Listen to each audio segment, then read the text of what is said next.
Welcome to Wash Talk, the podcast series from IRC, where we talk about water, sanitation and hygiene services around the world. Today we're going to talk about asset management for rural wash systems with Kim Lemme. Kim is Global Advisor on Sustainability of Rural Sanitation Services for the organization Water for People. I would really say for all wash systems, asset management is critical. But first, let me get to Katerina Fonseca, the IRC's Head of International Programs. Katerina, I'll start with you. When we talk about asset management, we think about the money. But what does it actually mean for water and sanitation? The water and sanitation sector is an infrastructure-heavy sector, and all infrastructure needs maintenance. And this is called asset management. And you have to look at it a bit like keeping a car and maintaining a car. You need to keep an eye on the water, on the oil, on the tires, and you need to make sure that you're keeping the small parts of the equipment before the car actually breaks down. And this needs to happen with the infrastructure, especially in rural water and sanitation, but it's not happening. So at any point in time, you have about 30% of the infrastructure not working. And this is why asset management is so critical in the sector. Yeah, before you get me talking about cars, let's quickly move to Kim Lemme. Welcome. Hi, thanks for having us. We're happy to be here. Yeah, welcome. Well, Kim, asset management in urban areas is a quite standard concept, but it is not when it comes to the rural areas. Why is that? Right. The rural wash sector is often limited by the capacity of the local governments to manage water systems, both in terms of people and skills and budget allocations. Often wash services in rural areas are a lower priority than they are in the urban areas because it's sparsely populated and intermittent funding from NGOs, from other donor organizations is not quite as steady as it is if it's within a budget of a local government. So Water for People supports local governments in long-term management of wash systems. Exactly. So in urban areas, actually, water and sanitation services are usually run by companies, either public or private. But in rural areas, this service tends to be left to the responsibility of districts, which then leave them to the communities to manage. Yeah, Kim, isn't it actually quite ironic that in urban areas, highly skilled professionals with engineering and management degrees run the water companies, and in the rural areas, we just expect unskilled communities to do exactly the same? Yes, that's definitely a challenge. The fundamental skills needed to manage and maintain a water system are similar regardless of the system itself. All systems need technical support for repairs and maintenance, and financial management and oversight is also critical. Those are skills that often aren't found at the community level in rural Africa and Asia and Latin America. If it's a simple hand pump or a piped scheme, that technical knowledge needs to happen, that needs to be at the local level. And in addition to that, funds need to be collected and managed properly so they can be used for those repairs and maintenance that is needed. But I can imagine the technical expertise you need for a hand pump, is quite different from what you need for a city-wide complex piping system. Yes, absolutely. However, if you're in a local community in the rural parts of the world with poor wash systems, that technical expertise, as simple as it may be for a hand pump, if it's not there, the hand pump will easily break, and if the repairs can't be made from a technical perspective, then even if the money is available, it makes it difficult to make the repairs. And so then they're dependent on outside sources to come in with the expertise, and often that means long delays and slow repair time. And more money, probably, more expensive. Exactly. Yeah. So let's dive deeper into the asset management. So how important is asset management for rural wash systems? I would really say for all wash systems, asset management is critical. Really for three main reasons. One, for the local government to understand what assets exist in their district. I think right now the rural wash sector is very focused on, is very reactionary. And so because they don't even know what are all the assets that exist. So that's the first piece. The second piece is to be able to effectively prioritize the systems that need the most urgent attention, be it the age of the system, be it the functionality of the system, and it allows local governments to plan for now and for future years what systems need to be prioritized most urgently. And the third piece is to, again, I mentioned this, to move from reactionary repairs to being proactive and preventive in order to kind of stay ahead of that as opposed to only being reactive. But how can you measure these things? How do you, what kind of tools do you use, for example? Great. So Water for People has developed an asset analysis tool that basically uses data that is collected in a survey on a handheld mobile device. And that is basically an exercise of walking through and observing and looking at wash systems throughout a district. And so that takes that tool itself is the one that we use at Water for People to actually assess what is that priority of urgently needed repairs and replacement. And we work closely with the government so they understand where the data is coming from and what it is telling us. Okay, so this gives you some more insight in all the assets you have as a local community, but also the financial aspect. Do you have tools for that as well to calculate how much you have to charge, for example? Yes, exactly. We have also developed a tool called At What Cost, and we've actually worked very closely with IRC on all of these tools. So, Katerina, thank you to you and your team for all of the support that we've worked on together. At What Cost is basically a cash flow tool.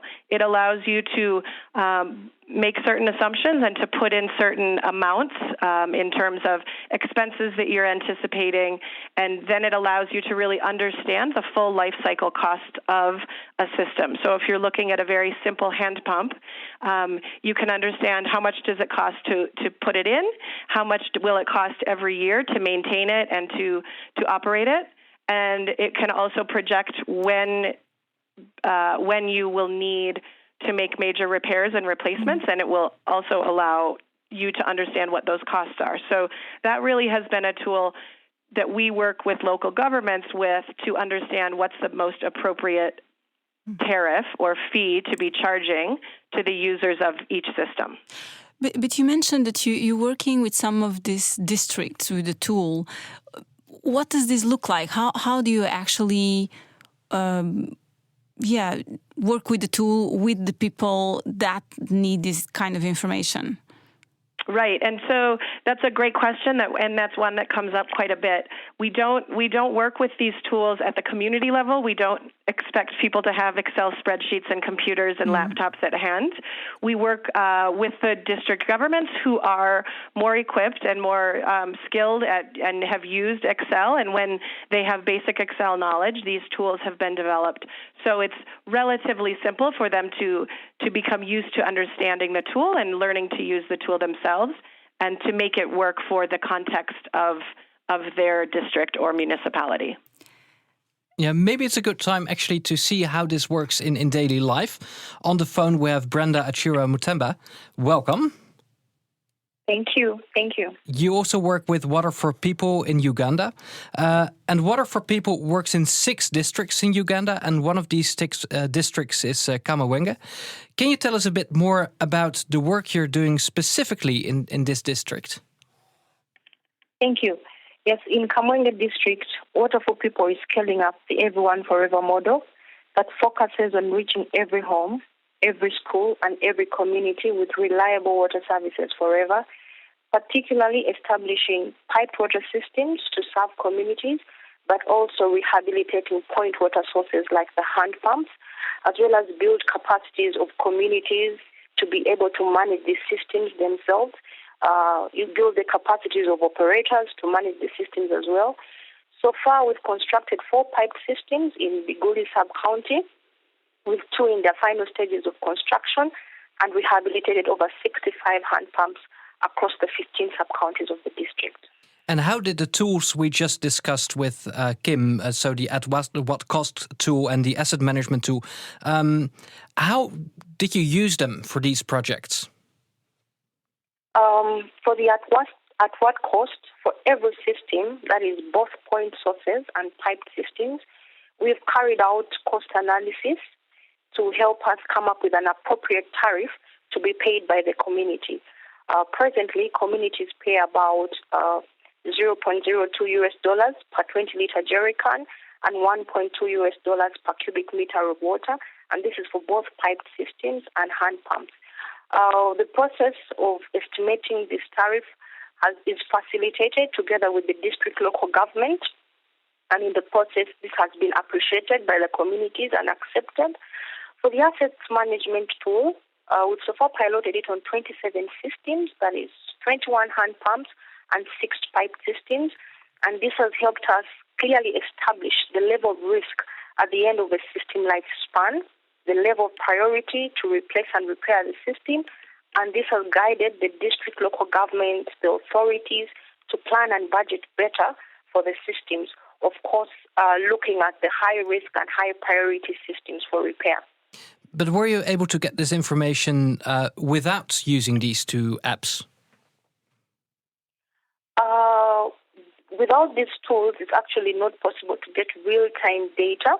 And in the past, the district would use estimates and reports that do not come in very frequently. So with the coming in of the tools, more real-time data is received and used for planning and budgeting. Yeah. And Brenda, Kim mentioned that actually the district officials don't know where the assets are, where the infrastructure is. And that has to do also how some of this infrastructure is built. So the NGOs come in, build, leave. Water for People is also an NGO. How are the other NGOs in these areas also supporting this asset management overviews or the use of some of these tools? Yes, true. A number of players are in Kamwenge district, and at some point the district is not able to collect what everyone is doing. And so in the process, they don't really know how many assets and where they are and what their lifespan looks like. But in Kamwenge, we have something that is called the District Water and Sanitation Coordination Committee. It's a platform where all players, including NGOs, private players, the local government, come together on a quarterly basis to be able to report on what they're doing. So it is through this platform that the district is able to capture what the different players are doing, and in the process are able to come up with a kind of, accumulated document to know what people are doing. So that's one such platform.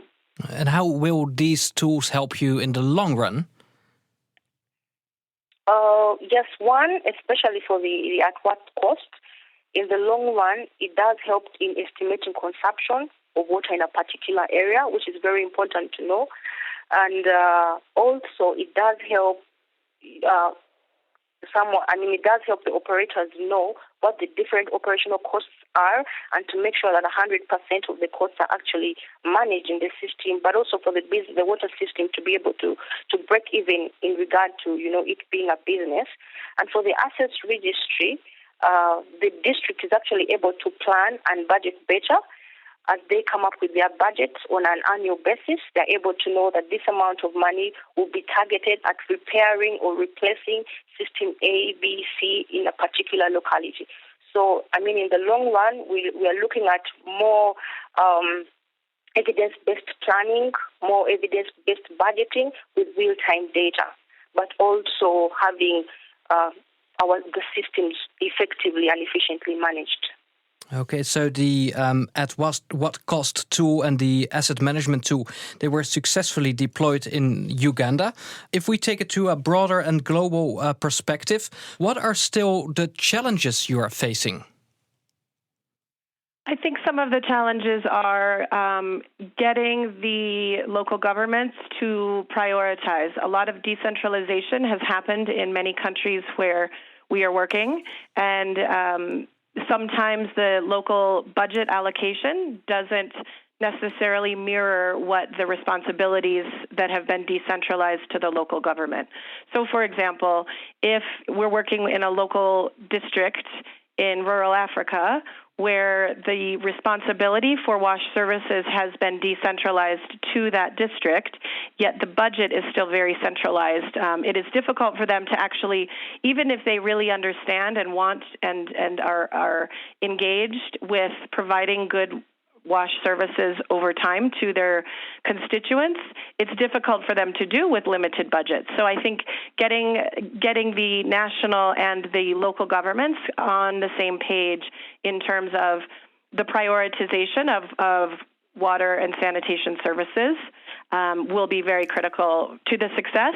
And I think, as Brenda mentioned, these tools actually help those conversations become more evidence-based as opposed to being more speculative or forecasted when you're talking about cash and you're talking about numbers and money that's needed, as well as management skills and supplies.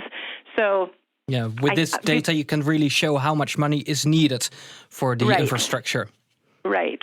It's as if you were having a conversation and you said, I need more budget, and whoever was in charge of that said, how much do you need? And you said, I don't know. The conversation kind of ends there. If you actually have numbers to back up, we need a 20% increase in this budget, and this is why, and this is where it comes from, it's a much stronger argument and a much more fruitful conversation when you actually have the evidence to back up the needs in order to deliver ongoing services. Okay, thank you very much. Kim Lemme, who's based in Denver in the United States, and Brenda Achiro Mutemba from Uganda, both from the organization Water for People. And I think we heard actually some quite interesting new insights on asset management in the wash sector. Katerina, to wrap up, what are the most important takeaways?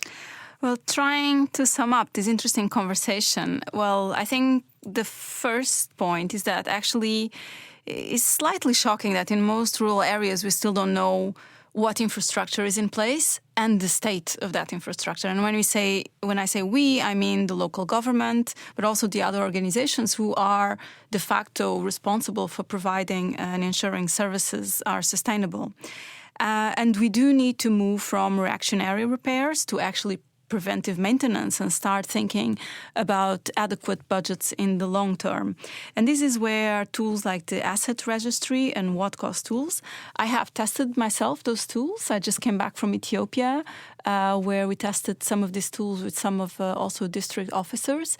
And it's incredible how instantly kind of a very visual tool with some color coding and some graphs suddenly changes indeed the mindset that Brenda and Kim were talking about.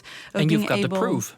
You've got the proof. So you have the evidence, but you can also start projecting, because what the tools do also is to give you a projection of 5, 15, 10, 15 years and visualizing that and the impact that it has and it can have on your budgets. I think that it's simple, but it's very, very powerful. Okay, thanks very much. Well, that's it for this episode of Wash Talk. If you have any comments or questions about anything you've heard, please get in touch with us. Our website is ircwash.org/washtalk, or you can find us on Twitter @IRCWash or use the hashtag WashTalk. Thank you for listening.